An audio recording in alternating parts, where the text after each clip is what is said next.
Okay, we just move to our next topic, that is centripetal force. We have seen in circular motion the object or particle performs motion along the circumference of the circle. In that, there are two types of circular motion, that is uniform circular motion and in non-uniform circular motion. In uniform circular motion, even though the velocity of the particle is constant, but since the linear velocity has a direction along the tangent and the tangential velocity का जो direction है, that is changes at every moment. Whenever particle perform circular motion, the tangential velocity changes continuously. Hence, these motions are called as accelerated motion. If we say that such motions are accelerated, that acceleration is called as centripetal acceleration because it is towards the center of the circle. Now it is clear, if the object or particle performs circular motion and if it has to maintain its motion, there is a one force required. That force is called as centripetal force. जो भी object circular motion perform करते हैं वो तभी circular motion perform कर सकते हैं जब तक उसे नेसेसरी सेंट्रिपिटल फोर्स दिया जाएगा. उसका रीजन ये है कि according to Newton's second law of motion, force is equal to mass into acceleration. And since जैसे कि मैंने बताया कि circular motion is an accelerated motion, means there is a term acceleration, there is a force arise and that force has to be balance. और ये force centripetal force balance करता है. That's why the centripetal force has a direction along the radius of the circle and towards the center. Now, according to Newton's second law of motion, the force is equal to mass into acceleration. The same magnitude will be for centripetal force. Therefore, the centripetal force mass into acceleration. Now, the acceleration is v square by r. So, we get another expression for the centripetal force, that is mv square by r, that is in magnitude. In vector notation, we can also describe its direction, that is fcv vector minus mv square by r dot r unit vector. This negative sign shows that the direction of the centripetal force is towards the center, okay, and along the radius. And the terms involved in this, we should know that m is the mass of an object which actually perform circular motion. V का मतलब क्या है? Linear velocity of the particle which is performing circular motion. R is the radius and this R vector is the radius vector. Last lecture में भी मैंने तुम्हें बताया था. The radius vector का मतलब होता है vector drawn from the center of the particle to the current position of an object. Okay. To understand the centripetal force, take few examples of circular motions. Suppose a planet is revolving around the sun. If it has to maintain its particular velocity, there should be the centripetal force of attraction. And यहाँ पे जो centripetal force provide करता है वो होता है gravitational force of attraction. Okay. Similarly, if an electron is revolving around the shell, around the nucleus, in a shell around the nucleus, there is a electrostatic force of attraction between the electrons and the positive protons and negative electrons. Okay. Another example is if the car is driving on a horizontal curved circular path, अगर वो car अपना velocity maintain रखना चाहता है तो उसके लिए जो नेसेसरी फोर्स है that is the frictional force. So there are few examples in our daily life that we can see. The motion of the planet around the sun, the motion of a car on a curved circular path, the motion of an electron in a shell around the nucleus of an atom, that's it.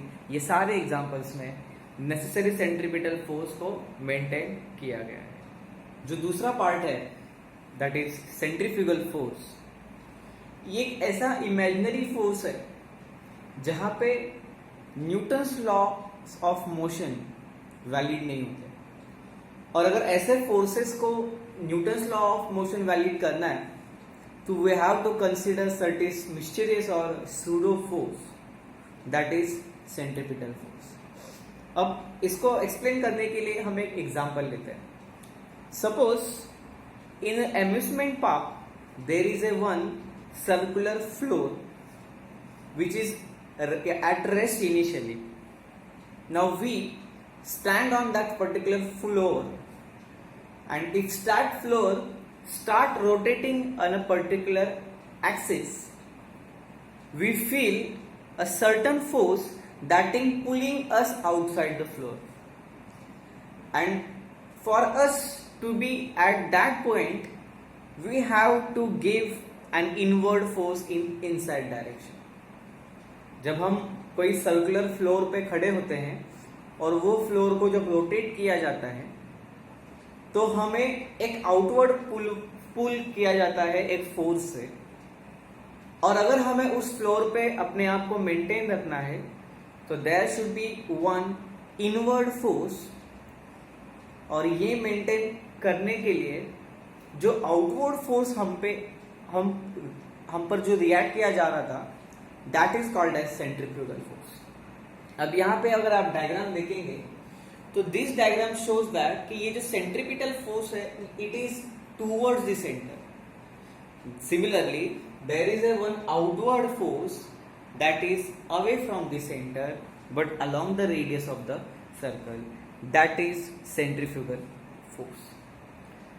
So these kind of forces can considered into the non-inertial frame of reference.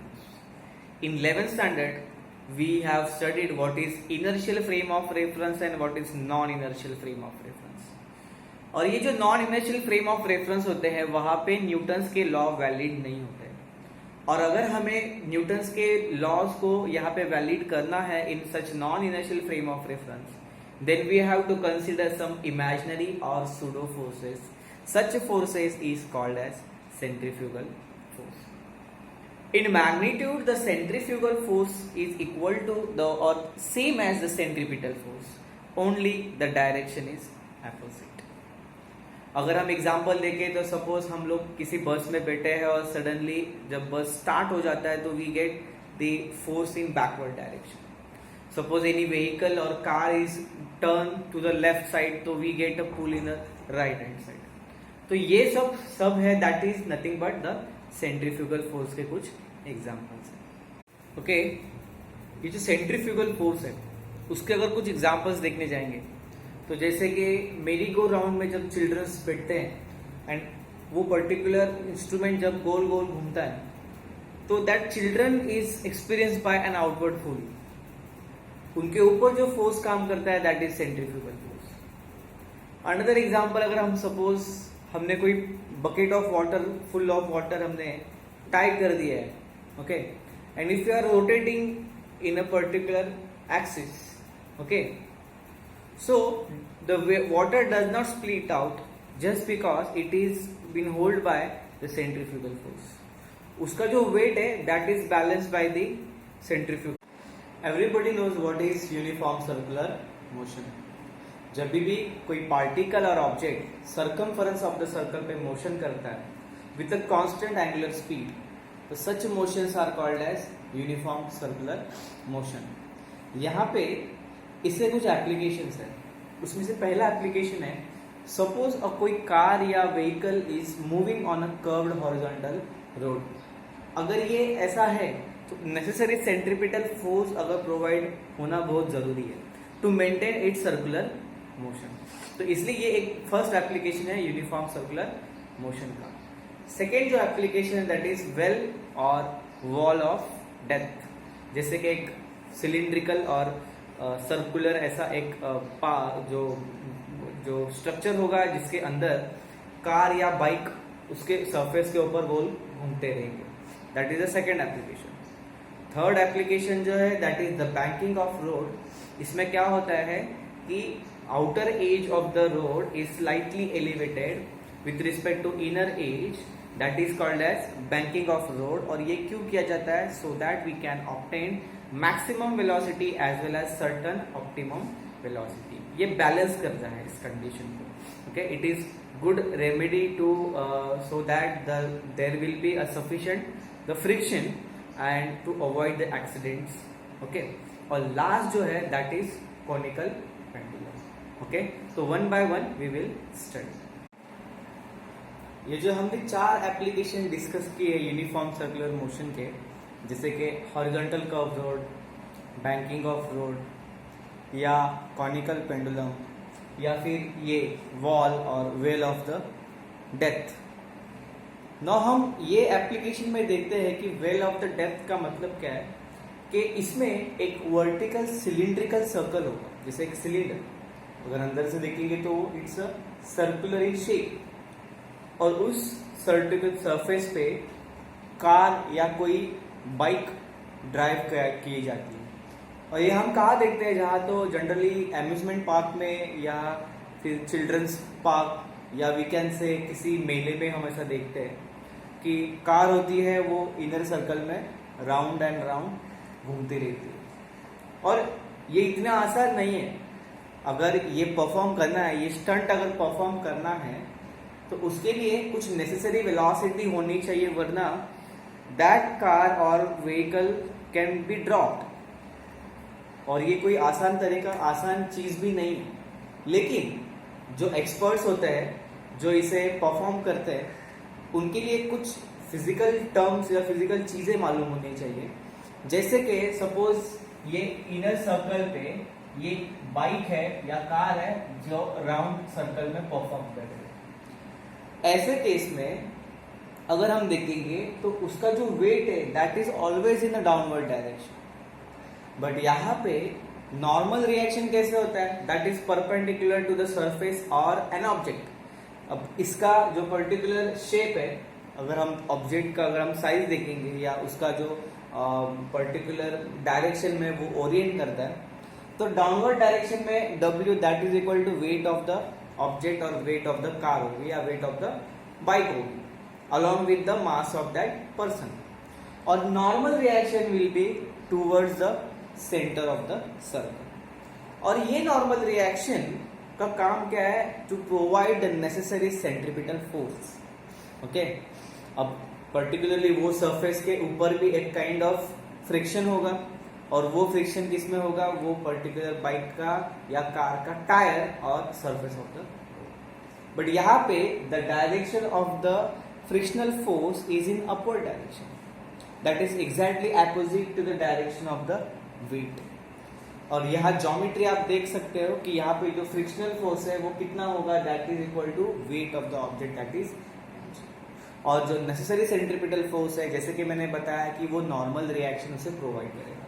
तो यहाँ पे हमें 2 equation मिलते हैं. One equation is the centripetal force is provided by normal reaction, therefore centripetal force equal to normal reaction, that is mv square upon r equal to m.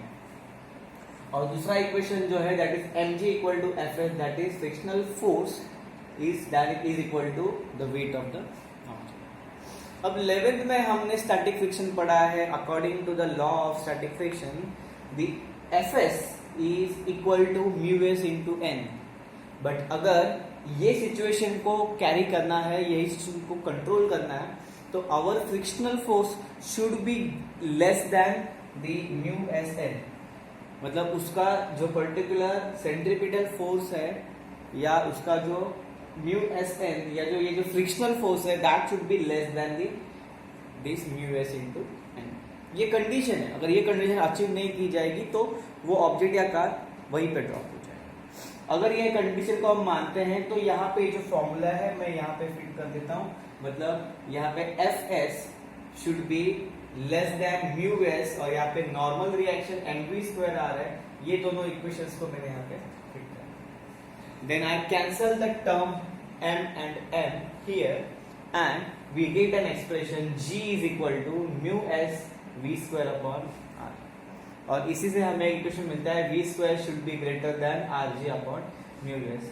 तो ये minimum velocity है that should be given to the object to perform this circular motion in a well और wall. Okay, अगर इससे velocity जरा भी कम हो जाएगी तो object will fall down, okay, and it can be a dangerous, that is it will be an accidental.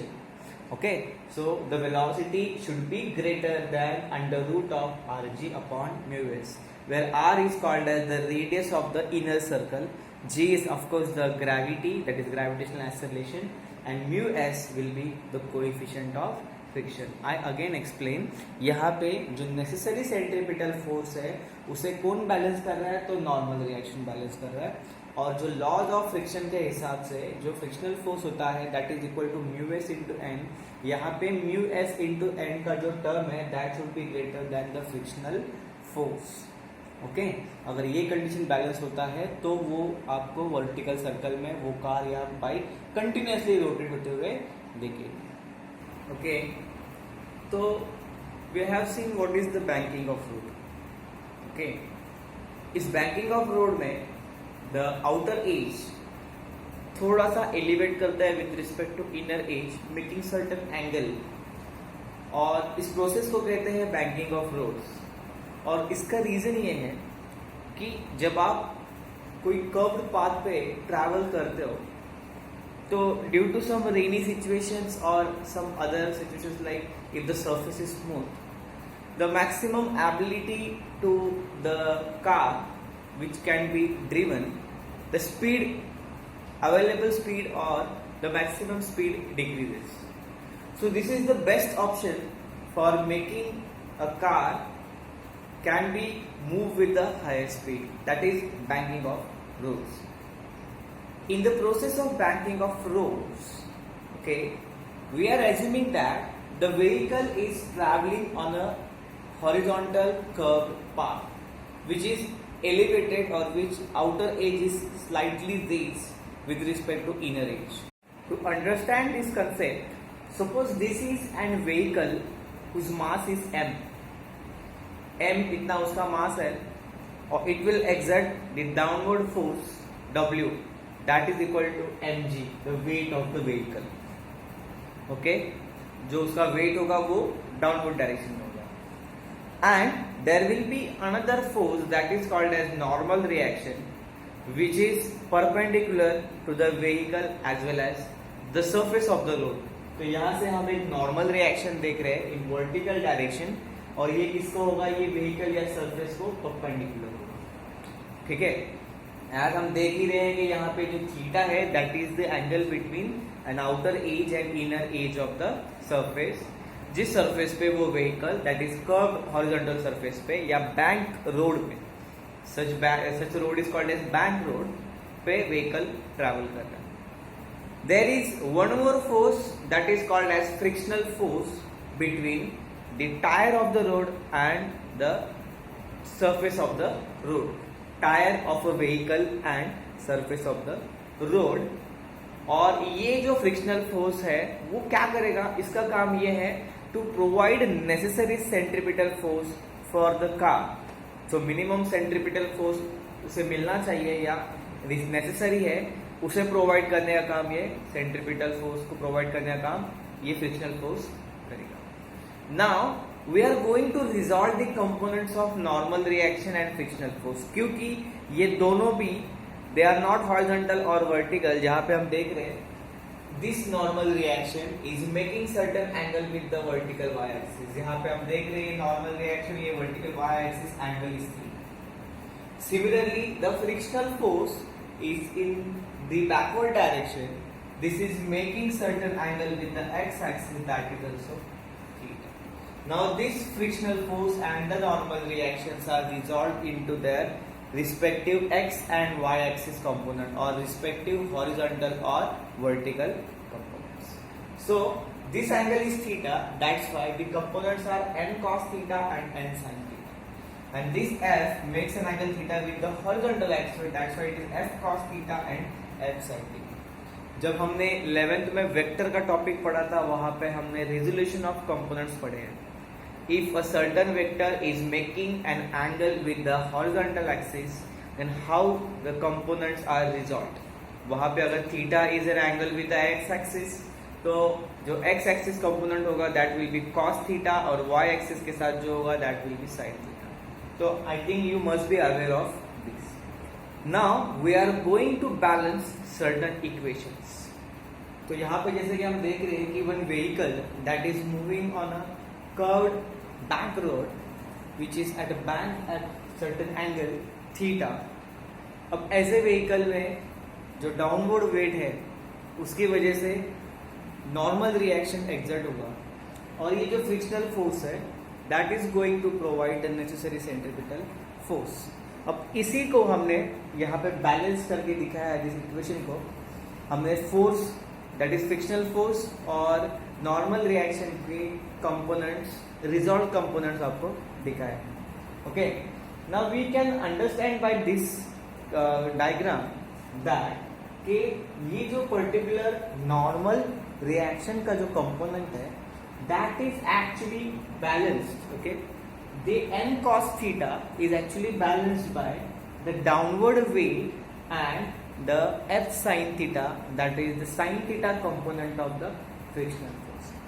और ये जो सेकेंड जो नेसेसरी सेंट्रीपिटल फोर्स है वो प्रोवाइड कौन कर रहा है, ये f cos theta और n sin theta, ये टर्म्स सेंट्रीपिटल फोर्स को बैलेंस कर रहे हैं या सेंट्रीपिटल फोर्स को प्रोवाइड कर रहे हैं. ओके, तो what I want to say is के n cos थीटा का जो टर्म है that is balanced by the downward weight mg and the sine component of the frictional force.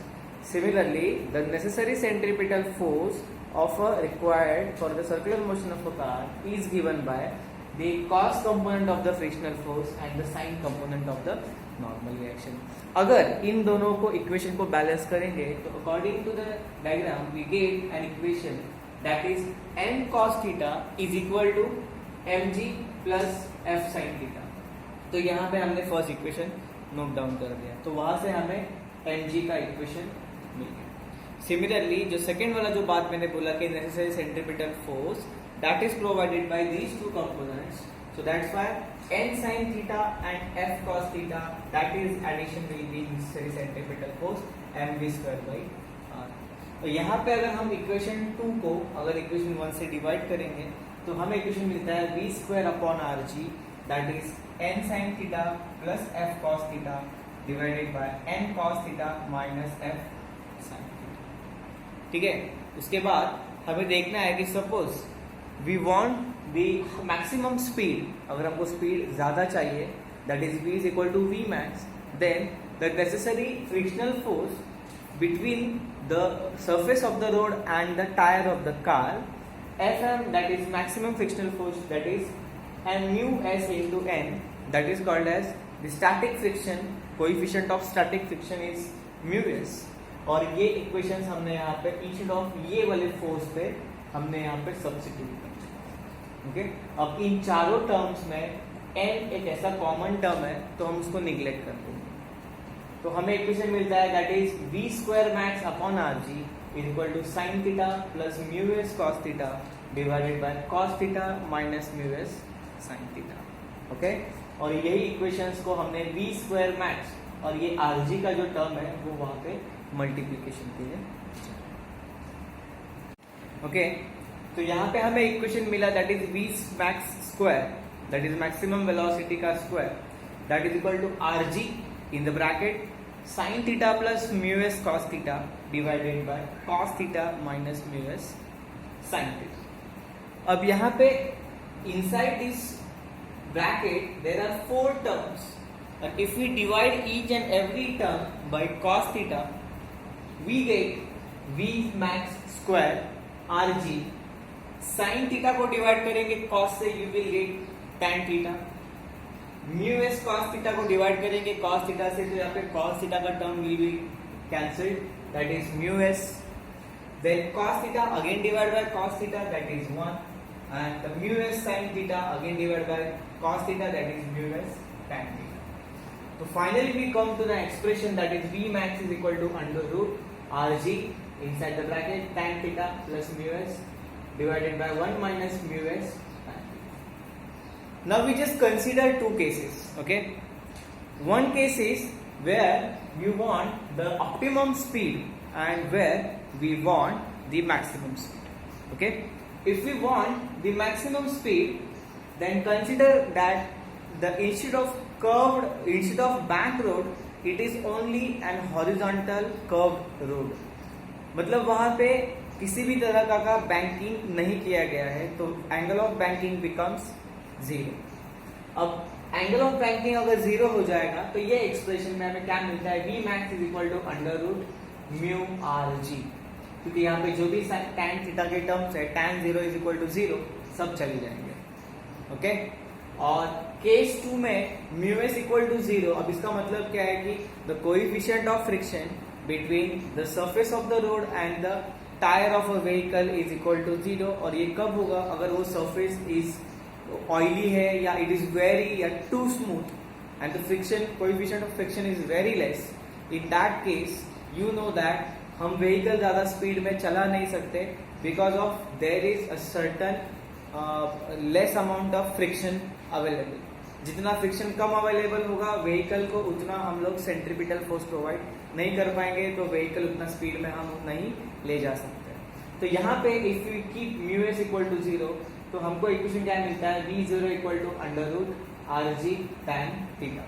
अब ऐसे केस में इट ओनली डिपेंड्स के what is the angle of banking. अगर angle of banking will decide कि कितना optimum speed हम रख सकते हैं. तो यहाँ पे हमें एक और फॉर्मूला मिलता है, that is v zero is equal to under root r g tan theta. और ये banking angle of banking find कर सकते हैं by the formula tan inverse of v square upon. तो ये दोनों केसेस हमें बताते हैं कि हमें मैक्सिमम स्पीड कैसे मिल सकता है और हमें ऑप्टिमम स्पीड कैसे मिल सकता है. So the entire process that was the derivation, that is for angle of banking and banking of road. तो ये banking of okay. तो हम अभी बढ़ते हैं आगे अपने लास्ट एप्लीकेशन पे, that is conical pendulum. और ये conical pendulum एक काइंड ऑफ सिंपल पेंडुलम ही है, बट यहाँ पे आपका जो बॉब है, जो एंड में जो मास अटैच किया है, that describes a circular motion. Okay, जैसे अगर आपने किसी थ्रेड को अगर कोई मास अटैच कर दिया तो it will be rotating like, जैसे कि ये सर्कुलर मोशन परफॉर्म करेगा. बट ये जो पर्टिकुलर थ्रेड है, okay, that is the length, ये जो थ्रेड है that describes the cone. Okay, so the conical pendulum is such a simple pendulum in which the mass of the bob describes horizontal circle while the string describes a cone. एक शंकु जैसा कोन form करेगा. जैसे अभी हम यहाँ पे diagram में देख रहे हैं कि ये पर्टिकुलर थ्रेड है, ये थ्रेड रोटेट हो रही है. ओके, तो नीचे तो आपको हॉरिजॉन्टल सर्कल मिलेगा, बट ऊपर अगर आप देखोगे तो it forms like a cone. Okay, इसमें कुछ कंसिडरेशंस करते हैं, जैसे कि अगर हमने length of the simple pendulum को r कंसिडर कर दिया, ठीक है, suppose h is the height of the simple pendulum, then अगर अपने पास ये इक्वेशंस अगर आप देखोगे L H R, ये angle made by the string with the horizontal axis is theta. अगर ऐसा है तो हमें दो इक्वेशंस मिल जाते हैं, that r is equal to L sin theta, क्योंकि L is the opposite side, and H is equal to L cos theta, जिनकी शायद हमें आगे जरूरत पड़ सकती है, तो मेंशन करना जरूरी है. ठीक है, अब जब ये बॉब रोटेट होता है और हॉरिजॉन्टल सर्कल का परफॉर्म करता है, जब यूनिफॉर्म सर्कुलर मोशन परफॉर्म होगा तो वहां पे नेसेसरी सेंट्रीपिटल फोर्स होना जरूरी है. और यहाँ पे नेसेसरी सेंट्रीपिटल फोर्स कौन प्रोवाइड करता है वो अभी हम देखेंगे. तो पहले हम ये देखते हैं कि इसमें कौन कौन से फोर्सेस अवेलेबल है. पहला तो मास ऑफ द बॉब है, उसका डाउनवर्ड फोर्स होगा, जो मैंने यहाँ पे डायग्राम में दिखा है, W इक्वल टू mg एक डाउनवर्ड फोर्स है. सिमिलरली एक centripetal force that is toward the centre of the circle and that is toward the centre of the circle and with the direction of radius vector. तो यहाँ पे दूसरा जो force है that is mv square by r. एक और force है यहाँ पे, क्योंकि यहाँ पे स्ट्रिंग यूज हुआ है तो वो स्ट्रिंग में अब काइंड ऑफ टेंशन डेवलप होगा, और ये टेंशन जो है उसका direction is like this. Okay, तो हम अगर ये एंगल थीटा है तो similarly this angle will also theta, क्योंकि ये वर्टिकल एक्सिस, ये भी वर्टिकल एक्सिस, और ये दोनों के दोनों एंगल जो है एक दूसरे के साथ अल्टरनेट एंगल जैसे होंगे। ओके, तो since the angle theta is made with the y axis, तो ये बन जाएगा t cos थीटा और ये बन जाएगा t sin थीटा। तो यहाँ पे डायग्राम में मैंने सेपरेटली t cos थीटा और t sin थीटा दिखा दिया। तो ये डायग्राम काफी सिंपल है, यहाँ पे सिर्फ आपको 4 फोर्सेस दिख रहे हैं। एक है the resolve components of tension, that is t sin theta and t cos theta. एक वेट ऑफ द ऑब्जेक्ट है, दैट इज मास है, बॉब है, और लास्ट में that is the centripetal force जो कि रिस्पॉन्सिबल है सर्कुलर मोशन परफॉर्म करने के लिए। तो अकॉर्डिंग टू डायग्राम ये t sin थीटा जो है वो हो जाएगा mv²/r, क्योंकि दोनों सेम डायरेक्शन में, और ये t cos theta will be w=mg, that should be balance. मतलब ये वेट को बैलेंस करना किसका काम है? cos theta of t, that is t cos theta. अगर हमने ये दो इक्वेशंस को यहाँ पे पुटअप कर दिया, that is t sin theta is mv²/r and t cos theta is equal to w, that is mg, तो ये इक्वेशंस हमें आगे डेरिवेशन के लिए काफी इजी कर देंगे। तो क्या करते हैं, इस इक्वेशन को इस इक्वेशन से डिवाइड कर देते हैं। ये इक्वेशन को नंबर 1 कर देंगे, ये इक्वेशन को नंबर 2 कर देंगे, और आगे डिवाइड द इक्वेशन 1/2। तो यहाँ पे t sin थीटा और t टर्म कैंसिल हो जाएगा, sin theta upon cos theta रह जाएगा। ऐसे कि हम जानते हैं कि sin theta upon cos theta is tan theta, but अभी हम इसको कन्वर्ट नहीं करेंगे। ठीक है, आगे बढ़ते हैं। जैसे कि मैंने आपको बताया कि ये 90 degree that is right angle triangle है, ये angle theta made with the vertical axis, तो ये opposite side r becomes L sin theta और h becomes L cos theta. But फिलहाल हमें यहाँ पे r टर्म यूज हुआ है, तो हम क्या करेंगे, r टर्म को यहाँ पे L sin थीटा है, तो मैं इंस्टेड ऑफ दिस r मैं यहाँ पे L sin थीटा डाल दूंगा, ये r है। ठीक है, तो इसमें ये जो sin थीटा टर्म्स हैं वो कैंसिल हो जाएंगे। फिर उसके बाद ये जो cos थीटा है that will go and multiply with this L। Okay, और ये ओमेगा स्क्वायर जो है यहाँ पे वो इधर आ जाएगा। तो ये इक्वेशन से यहाँ पे मैंने बस आपको शिफ्टिंग किया है। अगर आप क्लोजली ऑब्जर्व करेंगे, ओमेगा स्क्वायर L और cos थीटा मल्टीप्लाई करते हैं, omega square L cos theta एक दूसरे को मल्टीप्लाई करते हैं, और बचा टर्म g जो यहाँ से इधर गया तो ये ऊपर आ गया। अब ओमेगा स्क्वायर मतलब क्या है, 2π/t। मैंने पहले लेक्चर में बताया था, omega that is angular velocity of a particle is equal to 2π/t, that is the circumference of the circle actually divide by total time. Okay, तो यहाँ पे omega will become 2π/t, that is omega square, और g/L cos theta. बाद में हम square root ले लेंगे, यहाँ पे become 2π/t √L/g/L cos theta. तो यहाँ से हमें पहला इक्वेशन मिलता है, that is time period, that is 2π√L cos थीटा/g, और अगर टाइम पीरियड का इक्वेशन मिला है तो हम फ्रीक्वेंसी का फाइंड कर सकते हैं। आपको बस ये डेरिवेशन में 2 चीजें याद रखनी है। कोनिकल पेंडुलम क्या होता है, तो कोनिकल पेंडुलम मतलब a kind of simple pendulum जिसमें मास ऑफ द बॉब जो है वो हॉरिजॉन्टल सर्कल परफॉर्म करता है, और जो वर्टिकल स्ट्रिंग है वो एक कोन परफॉर्म करता है। और यहाँ पे 2 फोर्सेस होंगे, एक होगा डाउनवर्ड डायरेक्शन में मास, दैट इज वेट, और टेंशन इन द स्ट्रिंग। तो इसमें टेंशन इन द स्ट्रिंग के जो 2 रिजॉल्व कंपोनेंट्स है, एक t sin थीटा, एक t cos थीटा, एक का काम होगा to provide the necessary centripetal force, और दूसरे का काम होगा to balance the weight of the mass, that is mass of the bob. ठीक है, इन 2 इक्वेशंस के साथ हम डेरिवेशन फॉर टाइम पीरियड कर सकते हैं। तो इसका यूज करके हमने expression for the time period of conical pendulum perform किया।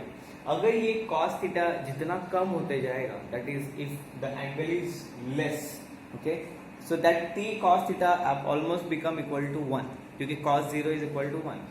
ओके तो ये एक्सप्रेशन अगेन बन जाएगा that t is equal to 2 pi under root l upon g. तो जनरली जब हम न्यूमेरिकल सॉल्व करते हैं कहीं तो हम लेते वक्त फॉर्मूला वही लेते हैं that is 2 pi under root l upon g, क्योंकि हम एज्यूम करते हैं कि angle is as low as possible. ठीक है, तो आज के सेशन में टोटली हमने क्या कवर किया, यूनिफॉर्म सर्कुलर मोशन के चारों एप्लीकेशंस को हमने आज स्टडी किया। ठीक है, बैंकिंग ऑफ रोड देखा, हॉरिजॉन्टल कर्व रोड देखा, उसके बाद कॉनिकल पेंडुलम देखा, उसके बाद वेल और वॉल ऑफ डेप्थ देखा। तो आपका